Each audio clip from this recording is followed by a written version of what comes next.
Assalamualaikum warahmatullahi ta'ala wabarakatuh kepada semua sahabat-sahabat yang dihormati dan yang dimuliakan oleh Allah SWT.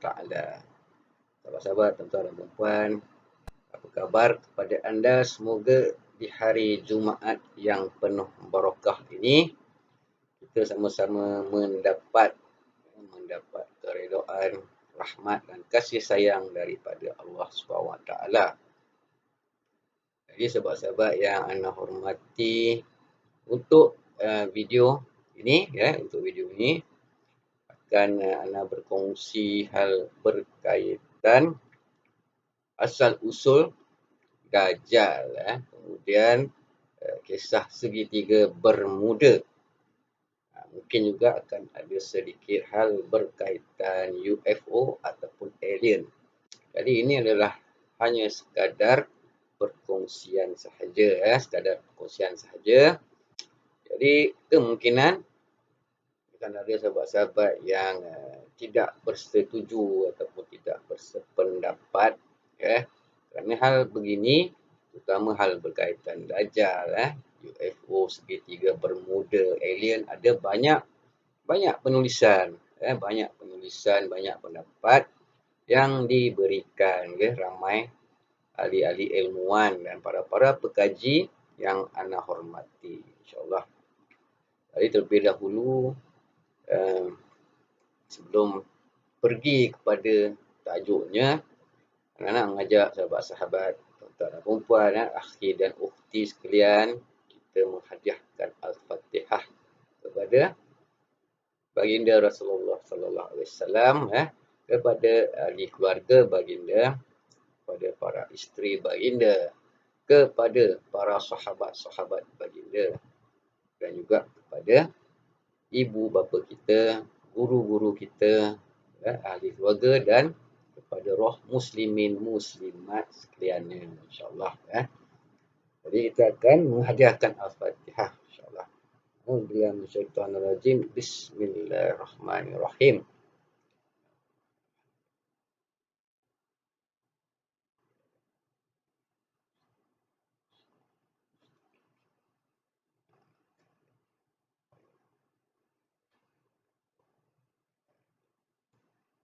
A'udzubillahi Bismillahirrahmanirrahim. Allahumma salli wa sallim wa barik ala Sayyidina Muhammadin al-Fatih lima ughliqa wal khatib lima sabaqa wa nasyiril haq bil haq wal hadi ila siratika mustaqim sallallahu alaihi wa ala alihi wa sahbihi qadri wa midari azim. Allahumma inni ala zikrika wa syukrika wa husni ibadatik. Allahumma salli ala Sayyidina Muhammad wa ala Sayyidina Muhammad. Alhamdulillah, terima kasih sahabat-sahabat yang menghadiahkan Al-Fatihah, kita menghadiahkan, jadi yang itu juga mendoakan kepada semua umat Islam kita, ibu bapa kita. Okey, sahabat, tuan-tuan dan puan, Jadi hal berkaitan tajuk yang sangat menjadi tajuk yang paling banyak difokus, yang paling banyak difokus, yang paling banyak hendak diketahui oleh ramai netizen dan umat Islam, dan telah sangat banyak juga dibahaskan, diceritakan oleh ramai para guru-guru yang hebat-hebat, para guru-guru yang dan juga para alim ulama, banyak mereka telah berkongsi, bercerita berkaitan hal-hal asal usul Dajjal ini. Sama ada mereka menggunakan melalui kitab-kitab tafsir hadis, tafsir Al-Quran, dan juga riwayat-riwayat yang ada banyak. Okey. Jadi anda hanya nak sekadar berkongsi, sebahagian kecil daripada yang boleh anda kongsikan. InsyaAllah, mudah-mudahan kita akan mendapat sedikit maklumat, informasi. Jadi jika ada di depan anda ini ada para guru, ada para guru, ada para ustaz, ustazah, para syekh dan masyekh, serta asatizah. Asatizah yang sangat ana hormati. Jadi, ana hanya nak berkongsi untuk menyampaikan sedikitlah sebahagian daripada apa yang Akidah Ufti telah tahu. Jadi, bukan niat untuk mengajar, tidak. Hanya niat untuk berkongsi sahaja dan ambillah jika antum merasakan ia ada perkara yang positif, ambillah. Jika negatif, abaikan. InsyaAllah kerana anak ini adalah seorang al-fakir. Jadi sebab tuan-tuan dan puan, Akidah Ufti sekalian, apakah cerita, apakah kisah asal usulnya si Dajjal ini Jadi menurut banyak riwayat-riwayat, banyak riwayat yang telah disampaikan oleh alim ulama, oleh guru-guru, Dajjal ini adalah seorang manusia. Dajjal ni seorang manusia. Dah banyak yang tahu kan. Jadi dia bukannya super monster. Dia bukannya alien. Okey. Dan dia adalah manusia yang daripada jalur keturunan Yahudi. Dia bukan jin, dia bukan monster, dia bukan super monster, dia bukan Dragon Ball. Dan apa saja jenis makhluk lain selain dari bangsa manusia. Tetapi dia telah ditangguhkan ajalnya, iaitu minal munzahrin. Seperti halnya yang berlaku kepada baginda Nabi Isa alaihissalam yang telah diangkat oleh Allah SWT naik ke langit, dan ditangguhkan pula kematian baginda Nabi Isa, sehinggalah beliau akan turun semula ke bumi ini, dan kemudian membawa misi-misi yang telah beliau dapat daripada Allah SWT. Setelah selesai misi-misi, tugas-tugas penting beliau, jadi baginda Nabi SAW akan wafat, dan dikuburkan dikatakan Madinah Al-Munawwarah. Kemudian juga samalah kepada Iblis. Iblis laknatullah yang telah ditangguhkan kematiannya sehingga kiamat nanti. Jadi negeri Samirah adalah sebuah negeri yang kecil ataupun daerah yang kecil di Palestin yang nanti akan menjadi sebuah negara yang sangat besar, dan akan juga dikatakan menjadi ibu kota kepada kerajaan Bani Israel, warisan daripada Nabi Sulaiman alaihissalam. Ia berdasarkan masa kelahiran Nabi Musa, iaitu kira-kira 1 abad sebelumnya. Jadi seorang lelaki dan seorang perempuan wanita yang berketurunan Yahuza. Dan setelah 31 tahun pasangan ini berkahwin, maka lahirlah seorang anak lelaki yang sangat menjadikan keadaan yang berbahaya kepada kedua orang tuanya, bagaimana yang telah pernah disabdakan dan digambarkan oleh baginda Nabi Muhammad SAW. Kedua matanya tidur, tetapi hatinya tetap terjaga. Sahabat-sahabat, Jadi dikatakan bahawa Dajjal ini matanya masih tidur, tetapi hatinya tetap terjaga. Dia terjaga dalam lena. Dan dikatakan juga keluarga Dajjal, ayahnya adalah seorang yang tinggi dan gemuk. Hidungnya seperti paruh burung. Dan ibunya pula adalah seorang wanita yang gemuk. Yang gemuk dan banyak dagingnya. Dan menurut riwayat Imam Al-Barzanji, ada pendapat mengatakan bahawa asal keturunan bapaknya adalah seorang syaman ataupun dukun dukun Yahudi, dan digelarkan dan dikenali dengan istilah Syak. Manakala ibu dia ni pula dikatakan daripada berbangsa jin. Jadi hal ini pada bahagian ini ada banyak riwayat. Ada banyak riwayat. Ada yang tidak mengatakan ibu dia bangsa jin ataupun manusia. Ada juga riwayat yang menulis mengatakan ibunya daripada bangsa jin. Jadi kat sini tidak ada masalah. Kerana samanya kisah dia adalah menuju kepada Dajjal juga. Dan ia hidup pada zaman Nabi Sulaiman alaihissalam, yang mana mempunyai kuasa psikik, ataupun dia mampu membuat hubungan dengan makhluk-makhluk halus. Jadi Nabi Sulaiman alaihissalam ia telah akhirnya ditangkap dan telah dimasukkan ke dalam penjara. Lalu Nabi SAW telah mengarahkan kepada tentera pengawalnya untuk pergi dan tangkap dia dan dimasukkan ke dalam penjara. Dan ibu serta abang-abangnya, keluarganya adalah penyembah kepada berhala.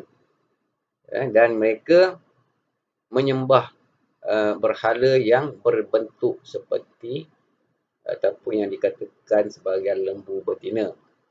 Sebenarnya berhala itu bukanlah sekadar sebuah patung lembu betina.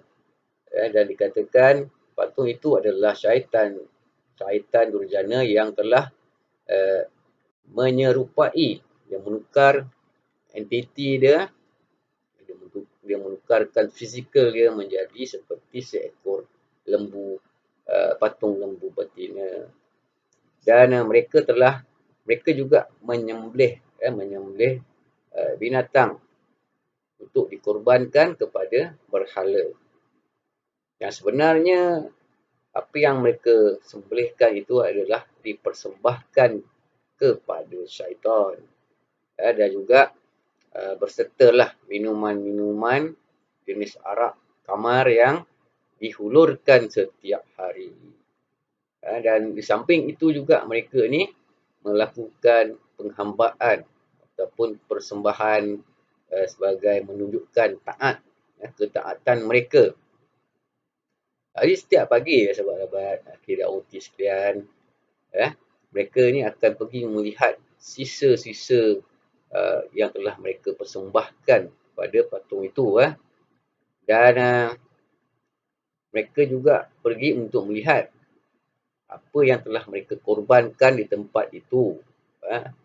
Dan sangka mereka itu adalah tanda, sebagai tanda bahawa Tuhan mereka telah merestukan apa yang mereka buat. Apa yang mereka buat, mereka korbankan, sembelihkan binatang, dan mereka menyangkakan itu adalah sebagai restu daripada apa yang telah mereka lakukan.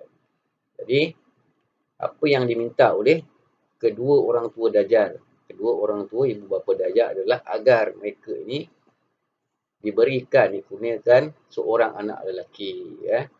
Jadi dijadikan asbabnya, maka Allah SWT telah pun menjadikan kehamilan kepada seorang wanita yang dilahirkan. Yang mana wanita ini telah dilahirkan hasil daripada berlakunya perbuatan zina di antara sumbang mahram dengan seorang suami. Yang mana suaminya juga adalah anak yang dilahirkan daripada hasil penzinaan antara mahram. Maksudnya bapanya adalah anak yang dihasilkan daripada hubungan sumbang mahram, sama juga dengan ibunya. Jadi ibu dia dan bapanya si Dajjal ni adalah daripada keturunan orang-orang yang dilahirkan daripada hubungan sumbang mahram. Jadi sementara itu sahabat-sahabat akidah uti sekalian, syaitan pun ni turut syaitan pun turutlah ikut serta dan masuk ke saluran kencing lelaki, terutama saluran kencing lelaki yang melakukan penyembahan berhala. Setiap kali lelaki ini dia pergi menggauli bersama isterinya, jadi setiap kali itu jugalah syaitan ini pun dengan rasa gembira, seronok, dia pun ikut serta. Dia pun ikut serta untuk menggauli, mencampuri isteri si penyembah berhala itu.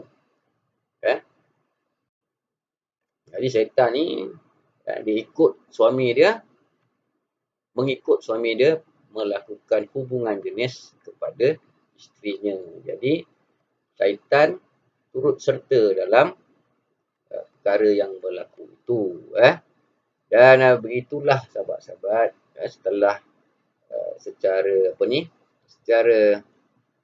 lumrah, secara semula jadinya, jadi apabila sperma, apabila benih lelaki, sperma dan juga telur daripada wanita iaitu ovum telah bercantum, dan dari unsur manusia yang penuh dengan unsur-unsur nafsu syahwat, penuh pula dengan unsur-unsur sifat dengki, sifat dengki yang ada di kalangan jin, dan juga banyaklah sifat-sifat yang berbeza daripada manusia yang tidak menyembah berhala.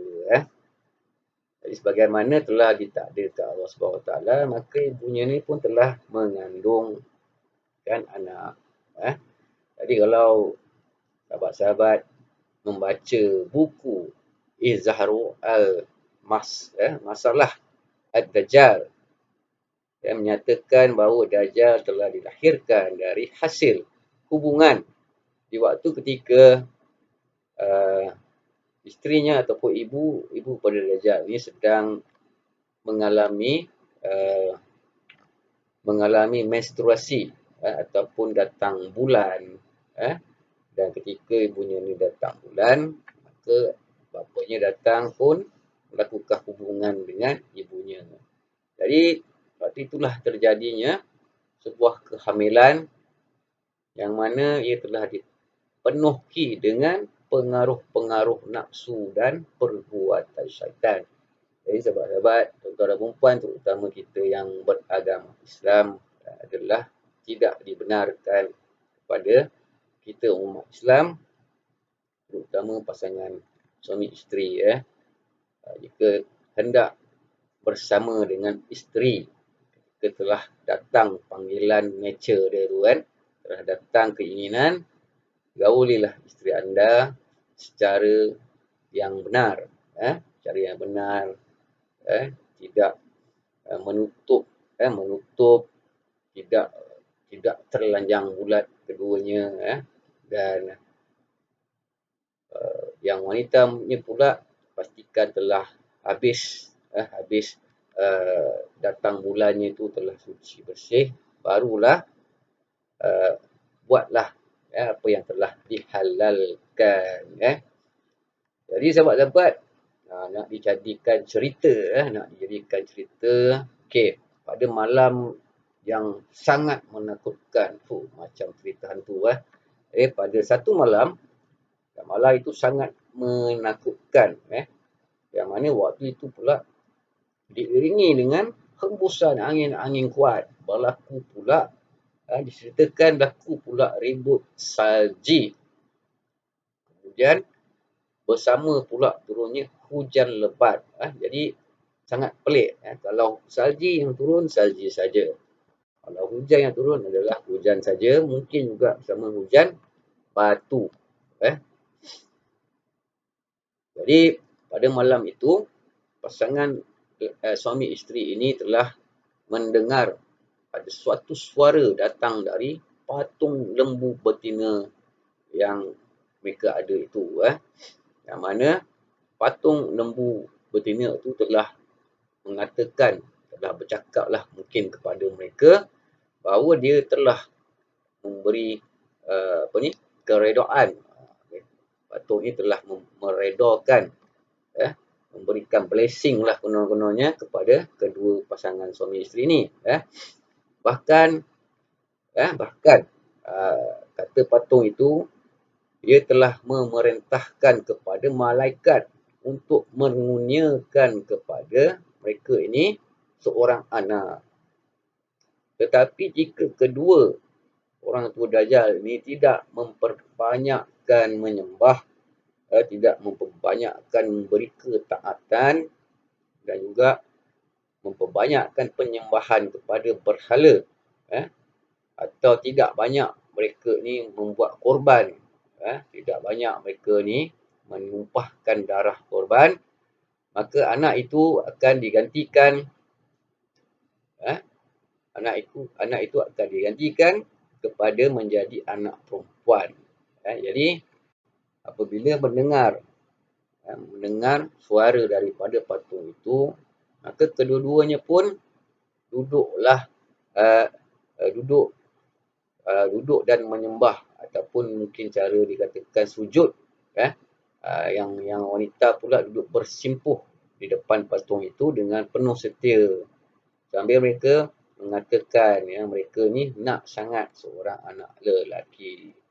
Dan kemudian patung lembu ini telah memberi arahan kepada mereka untuk mereka sembelih seekor lembu betina yang sihat dan gemuk dan juga bersaiz besar. Kemudian lembu ini telah memberikan arahan supaya dia letakkan sembelihan itu di hadapan patung. Dan selepas itu mereka tidak dibenarkan masuk ke ruangan itu sepanjang malam. Tidak dibenarkan masuk ke ruangan itu sepanjang malam. Jadi apakah yang berlaku? Apakah yang berlaku sebenarnya? Yang sebenarnya syaitan ni telah memperdayakan mereka, mempermainkan kedua ibu bapa Dajjal ni untuk turut kehendak dan nafsu syaitan. Jadi sahabat-sahabat, tuan-tuan dan puan, akhi dan ukhti sekalian yang ana hormati, syaitan dapat melihat apa yang tak boleh dilihat oleh manusia biasa. Sebab jin ni boleh melihat apa yang ada dalam jasad manusia, X-ray apa yang ada dalam tubuh manusia. Sama juga seperti seorang manusia seperti kita ni melihat hasil filem daripada X-ray, sehingga kan mereka ni dapat melihat di dalam kandungan itu ia adalah perempuan, di dalam kandungan perempuan itu sejak awal lagi. Namun begitu, syaitan ni tak tahu apa yang akan terjadi. Syaitan ni tak tahu apakah anak yang dihamili oleh perempuan itu, adakah jantinanya lelaki atau perempuan. Tapi dia memang tahu bahawa pasangan ibu bapa Dajjal ni sangat-sangat hendakkan anak lelaki. Sangat-sangat berhajat hendakkan anak lelaki. Okey, jadi sekali lagi sahabat-sahabat, akhi dan ukhti sekalian, hal berkaitan asal-usul Dajjal ni ada banyak telah diceritakan oleh para guru-guru dan juga banyak penulisan artikel-artikel yang telah dikeluarkan. Dan ana ingin mengatakan sekali lagi, ada banyak riwayat, ada banyak jenis riwayat. Tetapi asalkan apa yang kita baca, kita dengar itu tidak terlalu terkeluar daripada akidah Islam. Kita boleh pilih untuk kita baca, untuk kita lihat, untuk kita dengar yang mana yang tidak melampaui batas. Jadi ini adalah sebahagian apa yang boleh ana kongsikan. Seperti yang saya katakan tadi, jika tidak bersetuju, tidak menjadi masalah, kerana isinya adalah tetap sama, menuju kepada Dajjal. Jadi si ibu si perempuan tua, si ibu itu setelah beberapa lama 9 bulan kan selalunya, atau ada yang lebih daripada 9 bulan, ada yang awal sedikit. Okey, dia pun telah melahirkan. Dia pun telah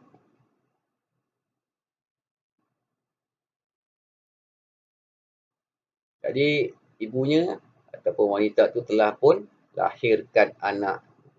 Telah melahirkan anak lelaki. Tetapi anak yang baru lahir itu, yang masih baby, cacat pada kedua belah matanya sejak lahir. Dan bayi itu dia sangat suka tidur di malam hari dan siang. Dan sangat jarang ia terjaga untuk bangun. Untuk dia mengisap air susu ibunya yang berbadan besar. Di dalam satu riwayat, Imam Ahmad telah meriwayatkan dalam Musnad, iaitu bagaimana sabda baginda Nabi SAW mengenai keluarga Dajjal. Iaitu Imam Ahmad meriwayatkan daripada sabda Rasulullah SAW, ayah si Dajjal ini tinggi, gemuk, dan hidungnya seperti paruh burung. Sedangkan ibunya Pardahkiyah, iaitu daripada yang banyak daging, berbadan gemuk, kedua tangannya panjang, dan kedua buah dadanya juga sangat besar. Yang ini yang telah dinyatakan di dalam riwayat. Oleh kerana anaknya tidak disusui oleh ibunya, ia bahkan dapat menjadi keracunan yang berakhir kepada kematian. Jadi anak lelaki itu sejak awal memang telah dikatakan mengikut orang-orang dahulu. Jadi benda macam ni telah menjadi sebuah perkara yang macam membawa sebuah keadaan ataupun keadaan sial kepada ibunya. Ini apa yang dipercayai oleh masyarakat waktu dulu. Dan telah menjadi satu perkara yang aneh. Bahawa anak lelaki itu selama bertahun-tahun dia hanya duduk diam. Dan hanya dia bergerak beberapa kali. Dia macam tidak aktif. Sehingga kan ibu bapanya telah menjangkakan, adakah anak aku ini lumpuh? Atau adakah si Tuhan mereka telah marah? Jadi mereka pun mulalah memberikan pelbagai sajian, berbagai jenis-jenis sajian kepada patung lembu itu. Konon-konon sebagai tanda taat mereka. Dan tetapi anak mereka itu tetap masih seperti itu. Dan tidak ada sebarang perubahan. Jadi selama 4 tahun sebelumnya, anak ini pernah berjalan. Padahal orang tuanya telah memberikan air susu kambing serta berusaha untuk menggerak-gerakkan kedudukan anaknya. Jadi anaknya itu hanya minum seteguk, 2 teguk saja, kemudian ia terus sambung tidur. Dan melihatkan keadaan bayi mereka, anak mereka seperti itu, jadi orang tua kepada Dajjal ni, dia menjadi tidak senang hati. Mana ada ibu yang merasa, ibu atau bapa yang boleh duduk sahaja ketika anak mereka sakit. Jadi begitu jugalah ibu bapa kedua pasangan suami isteri ni. Jadi ibu bapa mereka tidak tenang. Dan hatinya sentiasa tertanya-tanya, apakah anaknya ini masih hidup? Dan mereka ni sering letakkan tangan atau melekapkan telinga ke dada anaknya itu. Dan ternyata masih ada lagi degupan jantung. Maksud ia masih hidup. Jadi bagaimana Rasulullah SAW bersabda, iaitu kedua matanya tidur, tetapi hatinya tetap terjaga. Walau matanya pejam, tapi hatinya tetap melihat Itu adalah salah satu yang dianugerahkan oleh Allah. Jadi pada satu malam, secara tiba-tiba anak mereka ni bangun, bergerak bangun. Tetapi kedua orang tuanya masih tidur. Jadi dia cuba merangkak, kemudian berdiri untuk berjalan dengan kedua kaki dia. Jadi kemudian dia pun mula berjalan perlahan-lahan, berjalan perlahan-lahan tanpa diketahui oleh mak bapak dia. Seolah-olah akan ada satu roh lain pula yang telah masuk ke dalam tubuhnya sambil memberitahu dan membantu dia untuk berdiri, macam ada roh ataupun satu kuasa lah, untuk membantu dia berdiri dan dia berjalan. Dan sudah tentulah bahawa itu adalah jin, jin syaitan ataupun jini mutasyaitan. Okey.